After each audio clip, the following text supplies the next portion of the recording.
Hello student, YouTube के हमारे इस चैनल में आप सभी लोगों का स्वागत है। और आज के वीडियो लेक्चर में हम लोग पढ़ने वाले हैं कमर्शियल यूनिट ऑफ इलेक्ट्रिकल या इलेक्ट्रिक एनर्जी।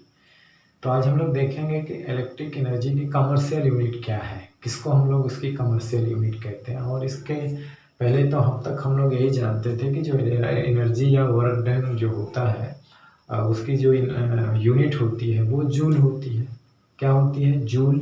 या इस फार्मूले से अगर हम देखें कि हमने ये पढ़ा है पावर जस्ट पीछे, तो यहाँ से W equal to power into T, तो यहाँ से इसकी यूनिट वाट और इसकी यूनिट सेकंड, तो यहाँ से वाट सेकंड भी होती है। तो ये दो यूनिट हम जानते हैं एनर्जी की, वाट सेकंड या जूल। लेकिन वाट सेकंड और जूल जो है वो जो एनर्जी की यूनिट होती है वो छोटी यूनिट है। ठीक है ना? क्या होती है? छोटी यूनिट होती है। ठीक है ना? जो कि एक तरह से थ्योरेटिकल यूज की जाती हैं। ठीक, अब हम बात करते हैं कि जो इसकी कमर्शियल यूनिट किसको कहा जाता है। तो अभी हमने देखा वाट सेकंड, तो ये छोटी यूनिट होती है, लेकिन प्रैक्टिस में हम बिगर यूनिट यूज़ करते हैं कंज्यूमशन ऑफ एनर्जी की, जिसको हम लोग वाट आवर कहते हैं या किलो वाट आवर कहते हैं। तो वाट आवर या किलो वाट आवर ये bigger unit of electrical energy है। ठीक है ना? तो इन्हीं को हम लोग क्या कहते हैं? Commercial unit. वाट आवर या किलो वाट आवर ये एनर्जी के यूनिट हैं।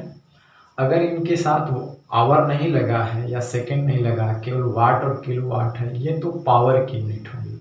लेकिन किलो वाट आवर और वाट आवर या वाट सेकंड ये एनर्जी की यूनिट है।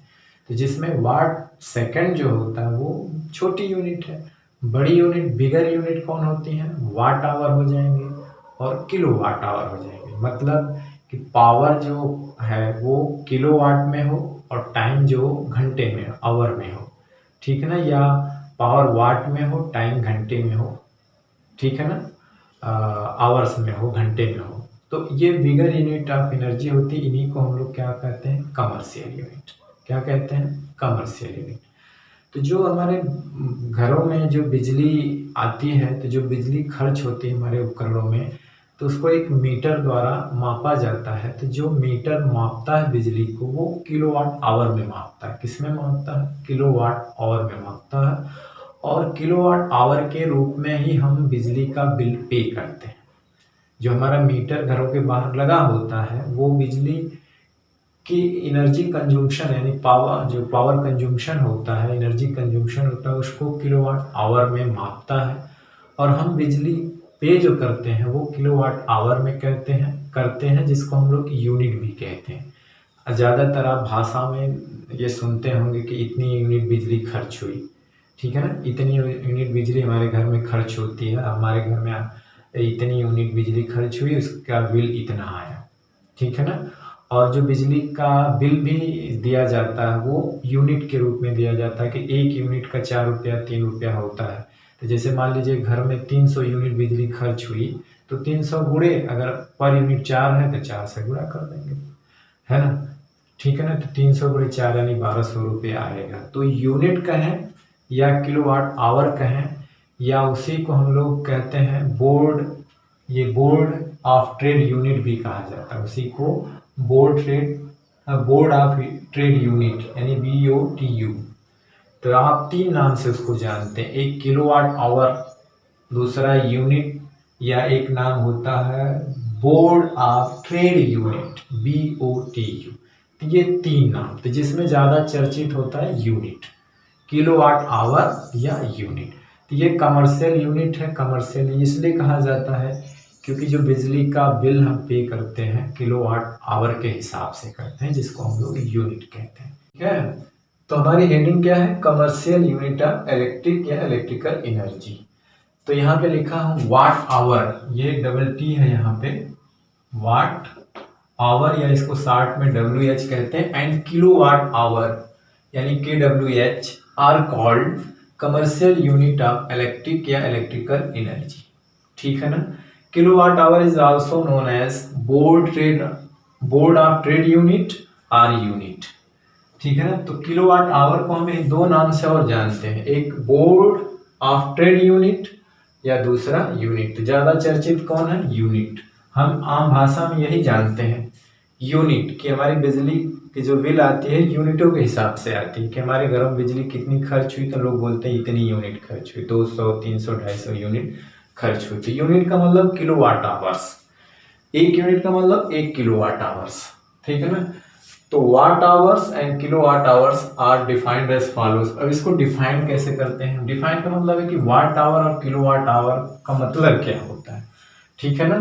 वाट आवर और किलोवाट आवर का मतलब क्या होता है, और कभी कभी एग्जाम में पूछता है कि 1 वाट आवर या 1 किलोवाट में आवर में कितने जूल होते हैं, अक्सर पूछा जाता है परीक्षा में। जैसे वाट आवर का क्या मतलब होता है? वाट आवर का मतलब होता है कि जैसे कोई उपकरण है, कोई एप्लियंस है, ठीक है ना, जिसमें बिजली जिसमें एनर्जी खर्च होती है। तो अगर कोई उपकरण है जो 1 वाट का है, ठीक है ना, 1 वाट का कोई उपकरण है, कोई अप्लायंस है और 1 घंटे के लिए काम करता है। कोई उपकरण है 1 वाट का जिसकी पावर कितनी हुई, 1 वाट। अगर वो 1 घंटे के लिए काम करता है तो वो उपकरण जो है कितनी एनर्जी कंज्यूम किया, खर्च किया, उसे हम लोग क्या कहते हैं? वाट आवर कहते हैं।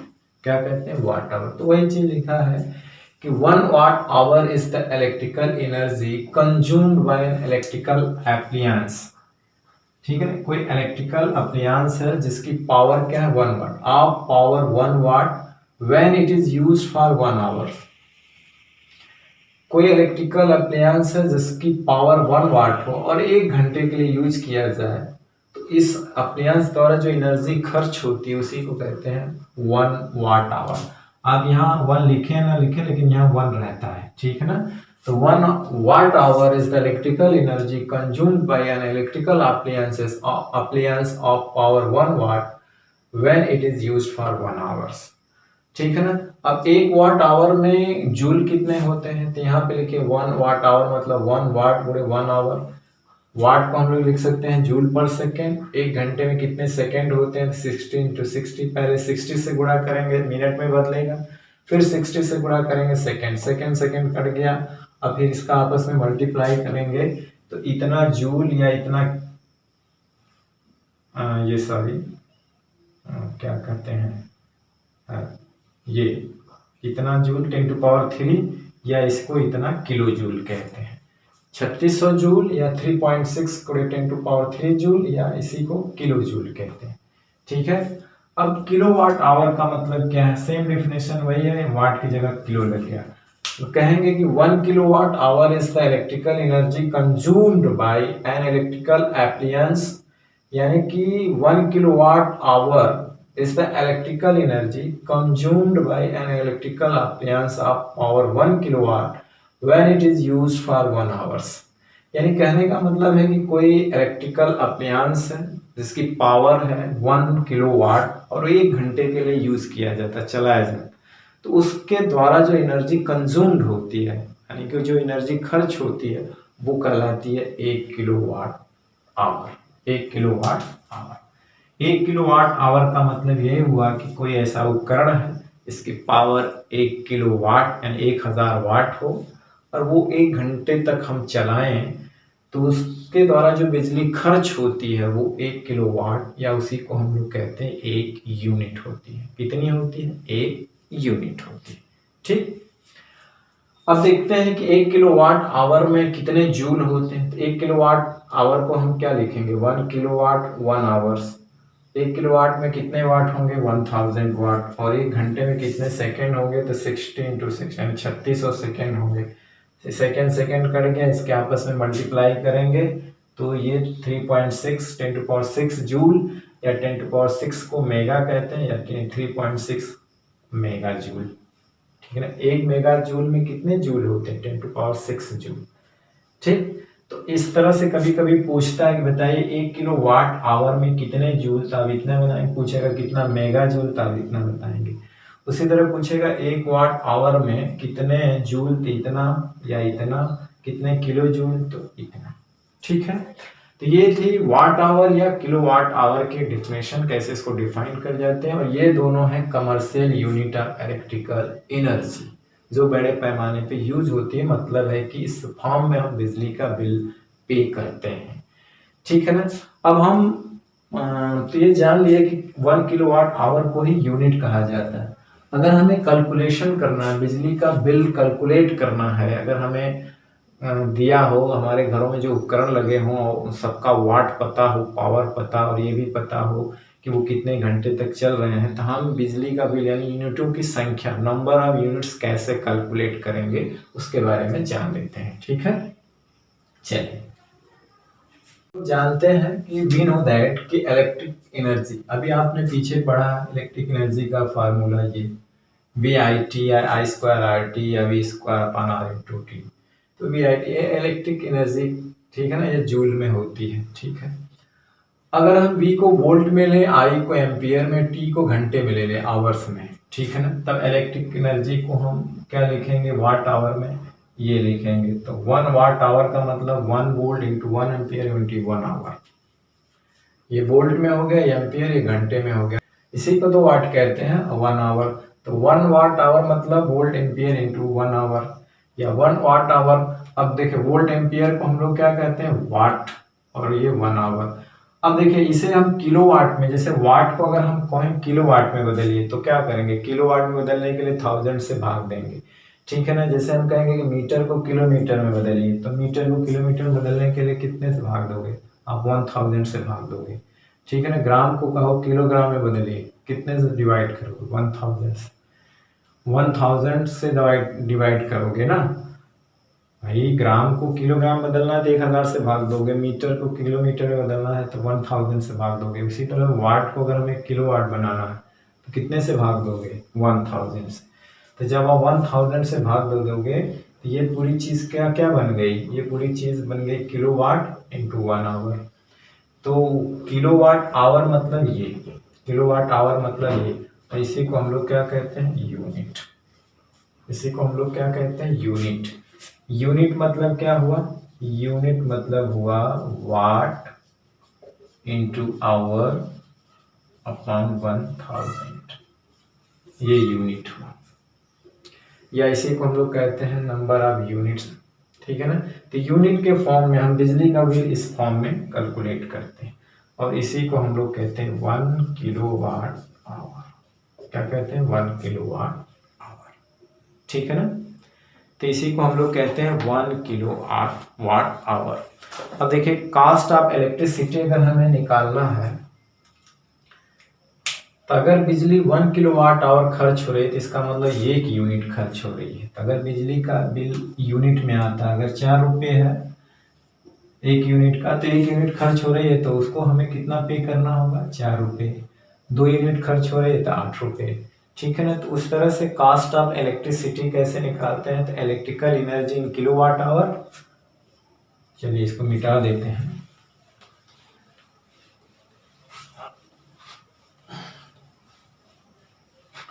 तो electrical energy, cost of electrical energy, cost of electric या इलेक्ट्रिकल एनर्जी, ठीक है ना, क्या हो जाएगी, कॉस्ट ऑफ इलेक्ट्रिक एनर्जी या इलेक्ट्रिकल एनर्जी का मतलब क्या हुआ, इलेक्ट्रिकल एनर्जी इन किलोवाट, या इलेक्ट्रिक एनर्जी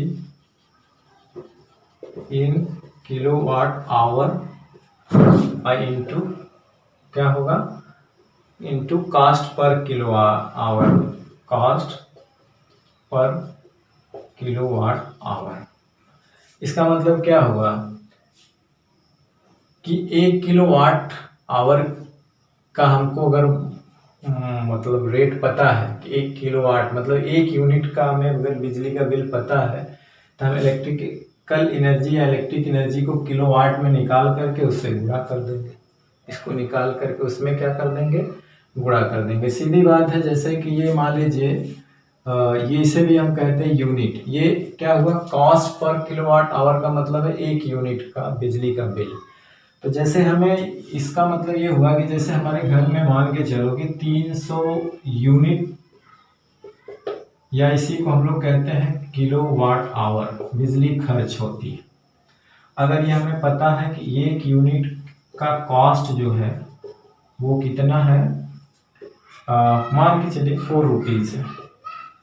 तो ये जो यहाँ पे लिखा हुआ कॉस्ट पर किलोवाट आवर वो कितना है, 1 यूनिट बिजली का कॉस्ट है 4 रुपया है। तो हमें टोटल कॉस्ट कितना पड़ेगा इलेक्ट्रिकल एनर्जी का, तो टोटल कॉस्ट कितना पड़ेगा, टोटल इलेक्ट्रिकल एनर्जी किलोवाट में कितनी है, 300 यूनिट। ठीक है ना, या आप इसको यहाँ पे लिख सकते हैं number of units into cost of 1 unit, cost of 1 unit, बात वही है। ठीक है ना, तो देखिए नंबर कुल कितने यूनिट्स हैं, 300 यूनिट्स। 1 यूनिट का खर्च कितना है, इतना। तो हमारा कुल कितना रुपया देना पड़ेगा, 1200 रुपया। इतना बिजली का बिल पे करना पड़ेगा आपको। तो इसे हम यूनिट कहते हैं या किलोवाट आवर कहते हैं। ठीक है ना, तो ये हमने ऐसे ही लिख दिया। वो जीरो जो है हमें जब लगाना होगा तो हम इसी फार्मूले का यूज करेंगे, वाट इंटू आवर, है ना, और अपॉन 1000, ये हो जाएगा यूनिट। यूनिटों की संख्या इसको कहते हैं, नंबर ऑफ यूनिट्स। यहाँ पे लिख सकते हैं यूनिट या नंबर ऑफ यूनिट्स। ठीक है ना, नंबर ऑफ यूनिट्स। अब देखिए ये है टाइम, ये घंटे में हो सकता है, दिन भी हो सकता है, महीना भी हो सकता है। और ये वाट है, पावर, यानी कि हमारे घरों में किस किस वाट के उपकरण लगे हुए हैं। ठीक है ना, कौन सा उपकरण कितने दिन चल रहा है, कितने घंटे चल रहा है, उस हिसाब से हम इसमें सारे वाट को यहाँ कैलकुलेट कर लेंगे और सारे समय को यहाँ कैलकुलेट करके, तो जैसे दिन है, महीना है, तो उसे दिन में बदलेंगे, दिन को घंटे में बदलेंगे, यानी कि उस सारी चीज़ को घंटे में बदलेंगे। जितने पावर हैं उसको वाट में बदलेंगे। ठीक है ना, तो वाट आवर का गुणा करके 1000 से भाग देंगे तो नंबर ऑफ यूनिट्स आएगा। क्या आएगा, नंबर ऑफ यूनिट्स। हमने यहाँ पे यूनिट लिखा था, वो नंबर ऑफ यूनिट, यानी यूनिटों की संख्या हम इस तरह कैलकुलेट करेंगे। जैसे हमने मान लिया कि 300 यूनिट आया, अब हमें पता है कि 1 यूनिट बिजली खर्च होती है 4 रुपये, तब 300 यूनिट का बिजली बिल कितना होगा, 1200 रुपये होगा। ठीक है ना, तो इस तरह के हम जस्ट इसके बाद वाला जो वीडियो लेक्चर होगा जस्ट न्यूमेरिकल पे होगा, तो उसमें हम बकायदा इसको समझाएंगे कि कैसे निकाला जाता है। ठीक है ना, चलिए तो हम इसके बाद अब बात कर लेते हैं rating of an electric appliance. ठीक है ना, किस पे बात कर लेते हैं, रेटिंग, यानी कि जो इलेक्ट्रिकल अप्लायंस होते हैं उस पर रेटिंग लिखी हो। ठीक है ना, rating of the electric appliance. Rating of the electric appliance का मतलब क्या होता है कि जैसे हम कोई उपकरण जो हम बाजार से लेके आते हैं, खरीदते हैं कोई उपकरण, सपोज करिए एग्जांपल लेते हैं बल्ब का, बहुत है, तो उस पर लिखा होता है कि बल्ब जो है 100 वाट, इस तरह लिखा होता है 100 वाट 220 वोल्ट, इस तरह से लिखा होता है, ये रेटिंग होती है। ठीक है ना, बल्ब आप लेके आते हैं 100 वाट का, तो आप उस पर लिखा हुआ मान लिया, कोई उपकरण लेके आते हैं तो उस पर वाटेज और वोल्टेज लिखा होता है।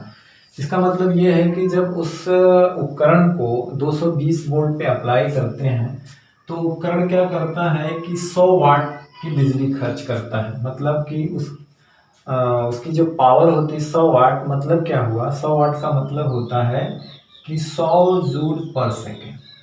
वाट का मतलब हुआ 100 वाट का 100 जूल पर सेकेंड, 100 जूल पर सेकेंड मतलब हुआ कि जब उस उपकरण को 220 वोल्ट पे अप्लाई करते हैं तो वो 1 सेकेंड में 100 जूल ऊर्जा खर्च करता है। ठीक है ना, एग्जैक्ट इतना ही खर्च करेगा अगर उसे 220 वोल्ट पे अप्लाई करें तो। लेकिन अगर वोल्ट कम या ज़्यादा हो जाएगा तो वाट का मान भी कम या ज़्यादा हो जाएगा। ठीक, लेकिन कभी कभी क्या है कि अगर हम वाट इसको बढ़ा देते हैं तो वाटेज बढ़ जाता है, मतलब है कि आपका करंट बढ़ सकता है। तो वो क्या करता है कि हाई वोल्टेज हो जाता है, हाई करंट हो जाएगी, तो आपका जो बल्ब है वो फ्यूज हो सकता है। ठीक है ना, अगर वोल्टेज का मान घटा देंगे तो वाट का मान घट जाएगा, तो जो बल्ब है चमकता तेज है तो कम चमकेगा, क्योंकि कोई बल्ब का वाट जितना अधिक होता है वो उतना अधिक चमकता है। देखते हैं ना, एलईडी भी आप लेके आते हैं तो 7 वाट 10 वाट, तो वाटेज के हिसाब से उसकी चमक होती है, जितना अधिक वाट उतना अधिक उसकी चमक। यानी कहने का मतलब है कि पर सेकेंड जितनी अधिक एनर्जी वो हीट में बदलेगा, यानी एनर्जी कंज्यूम करेगा, वो उतना अधिक चमकेगा। तो देखिए इनडायरेक्टली जो है, इनडायरेक्टली इस रेटिंग से क्या मिलता है कि उस उपकरण का दो चीज क्लियर होता है, एक तो उसका रेजिस्टेंस और दूसरा करंट। करंट, ठीक है ना। मतलब इनडायरेक्टली जो रेटिंग लिखी होती है उपकरण पे, उससे दो बातों का पता चलता है, एक तो उसका रेजिस्टेंस और दूसरा करंट। वो करंट की लिमिट होती है जिसपे वो आसानी से वर्क कर सकता है बिना फ्यूज हुए। बिना फ्यूज हुए उस करंट पर वो काम कर सकता है। अगर करंट की वैल्यू बढ़ गई तो वो फ्यूज हो सकता है, ठीक है ना। तो देखिए जो भी उपकरण हम घरों में लगाते हैं उसका V कांस्टेंट होता है, मतलब सभी जितने भी घर में उपकरण होते हैं उसका V कांस्टेंट होता है। और जब V कांस्टेंट होता है तो हम पावर के लिए ये फार्मूला इस्तेमाल करते हैं, ठीक है ना। और यही फार्मूला हम किसी भी रेटिंग वाले उपकरण के लिए रेजिस्टेंस जब भी निकालना होगा यही फार्मूला हम यूज करेंगे। जो रेटिंग वाले उपकरण होते हैं जो घरे में लगे होते हैं उनका जब भी रेजिस्टेंस कैलकुलेट करना होता है तो हम यही कैलकुलेट करेंगे, ठीक है ना। और ये रेजिस्टेंस तब होता है कि जब वो बल्ब ग्लो करता हो, ठीक है ना।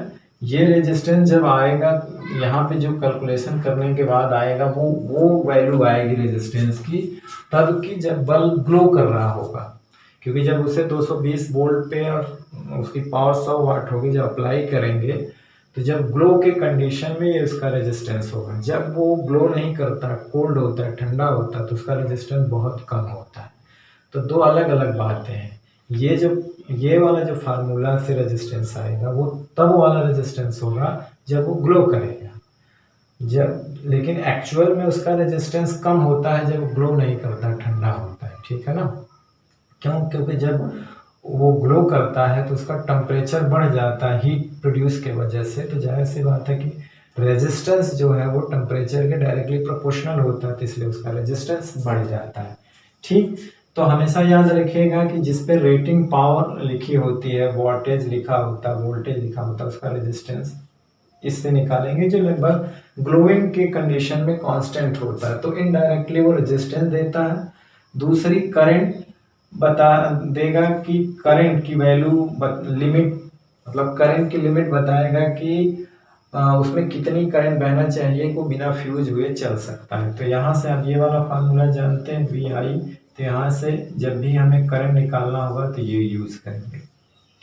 किसी रेटिंग वाले जिस पे रेट लिखा हो, वाटेज वोल्टेज, उसमें हमें सुरक्षित कितनी करंट भेजना है उसके लिए ये फार्मूला यूज करेंगे, और उसका रेजिस्टेंस कितना है उसके लिए ये फार्मूला यूज करेंगे, याद रखना, ठीक है ना। तो इनडायरेक्टली जो है, जो किसी भी इलेक्ट्रिक एम्प्लियंस में जो रेट लिखा होता है वोल्टेज या वाट का, वो इनडायरेक्टली जो रेजिस्टेंस है उसमें कितनी लिमिट की करंट बहनी चाहिए वो कैलकुलेशन, अरे वो जो है हम कैलकुलेट कर सकते हैं। मतलब इनडायरेक्टली यही दो चीज वो इंडिकेट करता है। कहने का मतलब है कि इन दोनों से यही दो चीज पता चलता है कि ग्लोइंग में उसका रेजिस्टेंस इतना होना चाहिए और उसमें करंट की जो मैक्सिमम लिमिट इतनी होनी चाहिए, इससे ज़्यादा होगा तो वो फ्यूज हो सकता है, ठीक है ना। देखिए क्या होता है कि जो हमारे घर में जो उपकरण होते हैं वो पैरेलल में क्यों लगाए जाते हैं, क्योंकि आपने पढ़ा है कि पैरेलल में क्या होता है कि जो रेजिस्टेंस का मान घट जाता है, पैरेलल में रेजिस्टेंस का मान घट जाता है, तो इसलिए घरों में हम अपने सारे उपकरण किस में लगाए जाते हैं, पैरेलल में लगाते हैं, ताकि रेजिस्टेंस कम हो। और रेजिस्टेंस कम होगा तो ओम्स लॉ से करंट का मान बढ़ जाएगा, यानी ताकि हमें अच्छी करंट मिले और पावर मिले। क्या मिले? पावर। तो आप जानते हैं कि पैरेलल में क्या होता है कि सारे उपकरण पैरेलल में है तो उनका कौन सी चीज़ कांस्टेंट होता है? V। तो जब V कांस्टेंट होता है तो हम इस फार्मूले का उपयोग करते हैं, ठीक है ना। तो इस हिसाब से अभी हम इस पे आते हैं, तो इस हिसाब से देखें V कांस्टेंट है तो क्या होता है कि जब V कांस्टेंट हो जाता है तो सारे उपकरण जो होते हैं पैरेलल में होते हैं, ताकि रेजिस्टेंस का मान घटे। रेजिस्टेंस का मान घटेगा तो मतलब यहाँ से पावर क्या हो जाता है? बढ़ जाता है पावर। और पावर बढ़ जाता है। और दूसरी चीज़, अगर हम ओम का लॉ अप्लाई करें यहाँ से तो करंट की वैल्यू क्या हो जाती है, वो भी बढ़ जाती है। यानी हमें अच्छी पावर, अच्छी करंट मिलती है, ताकि इसीलिए सारे उपकरण को पैरेलल में रखे जाते हैं। ठीक है ना। ठीक, तो हमें मोर करंट मिलती है, यानी हमें अच्छी करंट मिल जाती है और पावर भी मिलते हैं, सारे उपकरण अच्छे से चलते हैं, बल्ब अच्छे चमकते हैं। ठीक है। चलिए देखिए, अब हम थोड़ा सा बात कर लेते हैं कि बल्ब को, अभी हमने इस पे बात किया है कि इसी फार्मूले का इस्तेमाल क्यों करते हैं, क्योंकि जितने भी हमें रेटिंग, जितने भी अप्लायंसेस, इलेक्ट्रिकल अप्लायंसेस मिलते हैं, सब पे रेटिंग होती है, वाटेज लिखा होता है, वोल्टेज, सारे उपकरण पे एक ही वोल्टेज लिखा होता है, 220 वोल्ट। कोई भी अप्लायंस आप खरीदिए, उस पर 220 वोल्ट लिखा होता है, सब पे एक ही वोल्ट लिखा होता है। वाटेज अलग अलग हो सकते हैं, लेकिन वोल्टेज एक ही लिखा होता है, इसलिए V कांस्टेंट होता है। जब V कांस्टेंट होता है तो इसीलिए हम ये फार्मूला लगाते हैं। ठीक है ना। तो अब इस फार्मूले से ये क्लियर हो गया कि कम वाटेज का कम वाट होगा तो रेजिस्टेंस ज़्यादा होगा, अगर वाट अधिक होगा तो रेजिस्टेंस कम होगा। इसका मतलब है कि अधिक वाटेज का अगर अप्लायंस है इलेक्ट्रिक, तो उसका रेजिस्टेंस कम होगा, और कम वाट का अप्लायंसेस है और इलेक्ट्रिकल अप्लायंस या उपकरण है तो उसका रेजिस्टेंस अधिक होगा। ठीक, कम वाट रेजिस्टेंस अधिक, अधिक वाट रेजिस्टेंस कम। ठीक, घरों की बात हमने बता दिया कि क्यों पैरेलल में जोड़ा जाता है, इसीलिए। लेकिन जितने भी उपकरण खरीदे जाते हैं, हमें रेटिंग जो होती है उसमें V कांस्टेंट होता है सबके लिए। ठीक है ना। तो ये मान के चलिए कि अगर उसमें जिसका रेजिस्टेंस ज़्यादा होता है, इसका मतलब वो कम वाट का होगा, और जिसका रेजिस्टेंस कम होगा वो अधिक वाट का होगा। ठीक है ना। तो जो बल्ब पे रेटिंग लिखी होती है, अभी हमने बताया कि रेटिंग से क्या पता चलता है, रेटिंग से पता चलता है इनडायरेक्टली रेजिस्टेंस की। ठीक है ना, रेजिस्टेंस। ठीक, उससे रेजिस्टेंस पता चलता है, और हमने बताया था करंट। ठीक, ये वाले फार्मूला कि करंट का लिमिट होता है कि उस जिस उपकरण के में रेटिंग के हिसाब से इतनी करंट जाएगी तो वो जलेगा नहीं, या बल्ब होगा तो फ्यूज नहीं होगा। ठीक है ना। अब हम बात कर लेते हैं कि अगर हम बल्ब हो, कई बल्ब होते हैं, तो अगर उनको हम श्रेणी क्रम में जोड़ते हैं और पैरेलल जोड़ते हैं, तो श्रेणी क्रम में जोड़ते हैं तो कौन सा वाट का बल्ब ज़्यादा चमकेगा, अगर हम उसे पैरेलल में जोड़ते हैं तो कौन से वाट का बल्ब ज़्यादा चमकेगा, कम वाट का या ज़्यादा वाट का। ठीक है ना। तो जाहिर सी बात है, मान लेते हैं दो बल्ब लेते हैं, एक 25 वाट का ले लेते हैं और एक 60 वाट का ले लेते हैं, वाटेज अलग है। ठीक है ना। लेकिन देखिए, रेटिंग 220 वोल्ट इस पे भी होता है, 220 वोल्ट इस पे भी होता है। V, जितने भी बल्ब या बाजार में उपकरण आप खरीदेंगे, सबका V कांस्टेंट हो, इसीलिए इसका इस्तेमाल किया। और इनका जो रेजिस्टेंस होता है इसी फार्मूले के हिसाब से बनाया, कहा ना कि रेजिस्टेंस। ठीक, तो इनका रेजिस्टेंस फिक्स होगा भाई, इसका रेजिस्टेंस कुछ और होगा, इसका कुछ और होगा, तो इस हिसाब से क्या होगा, क्योंकि V तो फिक्स है, तो इस हिसाब से ये दोनों क्या कहलाता है, rating, rating wattage, rating voltage. तो इस हिसाब से देखिए, कम वाट का है तो इसका मतलब इसका रेजिस्टेंस हाई होगा, और ये 60 वाट का तो इसका मतलब रेजिस्टेंस लो होगा। ठीक, ये रेटिंग है। अब हमको इस जिस पे हम इसको ऑपरेट करते हैं उसको हम लोग बोलते हैं वर्किंग वोल्टेज, वर्किंग वो पावर है ना, कार्यकारिणी वोल्टता और शक्ति। ठीक है। अब इन दो बल्ब को हमें जोड़ना है, किसमें, सीरीज में। इसको हम लोग क्या बोलना, जोड़ना है, सीरीज में जोड़ना है। ठीक है ना। इसको हमने 25 वाट को और एक 60 वाट को सीरीज में जोड़ दिया, और यहाँ पे बैटरी लगा दिया। ठीक है ना। अब देखिए, इसमें ये बताना है कि कौन सा बल्ब ज़्यादा चमकेगा, तो देखिए इसका रेजिस्टेंस ज़्यादा, इसका रेजिस्टेंस कम है, इस हिसाब से। ठीक, अब ये वाला वोल्टेज के हिसाब से जो ये बैटरी दे रही है इसमें कौन सा ज़्यादा चमकेगा, तो जानते हैं सीरीज में कौन सी चीज़ करंट कांस्टेंट होती है, सीरीज में करंट कांस्टेंट होती है। तो ये वाला हमने बताया था फार्मूला आप लगाएंगे ये, तो ये तो सेम है, तो P प्रोपोर्शनल टू R। देखिए रेटिंग पावर नहीं आएगी यहाँ पे, ये वर्किंग पावर है एक तरह से कार्यकारिणी। अब इन दोनों बल्बों में देखिए किसका रेजिस्टेंस ज़्यादा है, तो किसका रेजिस्टेंस ज़्यादा है, इसका, क्योंकि इसका वाटेज कम है तो इसलिए इसका रेजिस्टेंस ज़्यादा। तो जब इसका रेजिस्टेंस ज़्यादा है तो इसमें ज़्यादा पावर कंज्यूम होगी, पर सेकेंड ज़्यादा एनर्जी इसमें खर्च होगी, तो इसलिए इसमें पर सेकेंड ज़्यादा एनर्जी खर्च होगी। तो जो ज़्यादा एनर्जी कंज्यूम करता है पर सेकेंड वही ज़्यादा चमकता है। तो इसका मतलब है कि श्रेणी क्रम में कम वाट का बल्ब ज़्यादा चमकेगा, श्रेणी क्रम में कम वाट का बल्ब क्या होगा, ज़्यादा चमकेगा। अब आ जाइए, मान लीजिए इनको हम पैरेलल में लगाते हैं, किस में लगाते हैं, पैरेलल में।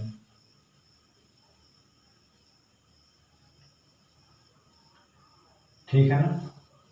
अब पैरेलल में क्या होता है, देखिए ये हमने ये बनाया क्यों, V कांस्टेंट, जितने भी आप उपकरण खरीद के लाइए उसका V कांस्टेंट होता है, इसलिए हमने इस फार्मूले में, और R और P में ये रिलेशन होता है, अगर ये ज़्यादा तो ये कम, जो बनाया जाता है जैसे कम वाट का मान के चलिए कि उसके फिलामेंट का रेजिस्टेंस ज़्यादा है, अगर ज़्यादा वाट का है तो उसके फिलामेंट का रेजिस्टेंस कम है। और हमने ये बताया था कि ये जो रेट लिखा होता है वो इनडायरेक्टली रेजिस्टेंस को ही बताता है, ठीक है ना।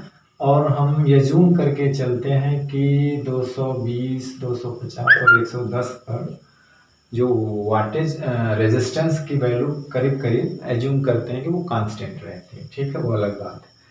अब चलिए यहाँ पर आइए, यहाँ पर देखिए क्या है, अब देखिए इस वोल्टेज से ये अप्लाई होंगे जिसको हम लोग कार्यकारिणी वर्किंग वोल्टेज है, करंट आएगी इसमें। अब देखिए इसमें क्या कांस्टेंट है, दोनों बल्बों के ऊपर V कांस्टेंट है, दोनों बल्बों के ऊपर क्या है, V कांस्टेंट है।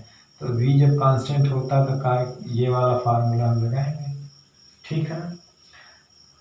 अब देखिए इनका तो रेजिस्टेंस फिक्स है, हमने बता दिया ना कि इनका रेजिस्टेंस इस फार्मूले के हिसाब से फिक्स बना करके रखा जाता है, वो नहीं बदलता है, ठीक है ना। अब इसके ऊपर ये इस वोल्टता के हिसाब से पावर क्या होगी, ठीक है ना, पावर देखा जाएगा। अब देखिए यहाँ पर क्या हुआ है कि अब देखा जाए तो ये वाला फार्मूला के हिसाब से ये इनवर्सली प्रोपोर्शनल टू R। अब इसमें देखा जाएगा कि दोनों बल्बों में रेजिस्टेंस किसका ज़्यादा है, तो जिसका रेजिस्टेंस ज़्यादा होगा इस हिसाब से उस पर पावर कम होगी। तो रेजिस्टेंस किसका ज़्यादा है, रेजिस्टेंस ज़्यादा है इसका, और रेजिस्टेंस कम किसका है, इसका, इसके हिसाब से, है ना। तो इसका रेजिस्टेंस ज़्यादा है तो इस पर पावर कम कंज्यूम होगी, और इसका रेजिस्टेंस कम है तो इस पर पावर अधिक कंज्यूम होगी। क्यों हमने इस तरह का फार्मूला लगाया, क्योंकि इसमें V कांस्टेंट, इसमें कौन सा कांस्टेंट था, I कांस्टेंट था। तो देखिए अभी हमने देखा था ना 25 वाट का रेजिस्टेंस ज़्यादा है और 60 वाट का रेजिस्टेंस कम है, तो 25 वाट पे पावर जो है ज़्यादा रेजिस्टेंस है तो कम होगी, और ये कम रेजिस्टेंस है तो इस पर पावर ज़्यादा कंज्यूम होगी, यानी ज़्यादा एनर्जी पर सेकेंड खर्च होगी, तो इसलिए श्रेणी समांतर क्रम में ये ग्लो करेगा ज़्यादा। ठीक, आई बात समझ में। तो इस तरह से श्रेणी क्रम में कम वाट का बल्ब तेज चमकता है और पैरेलल कॉम्बिनेशन में अधिक वाट का बल्ब तेज चमकता है। ठीक, तो चलिए नेक्स्ट वीडियो लेक्चर में फिर आपसे मिलते हैं, तब तक पढ़ाई करते रहिए, पढ़ते रहिए। All the very best, thank you very much.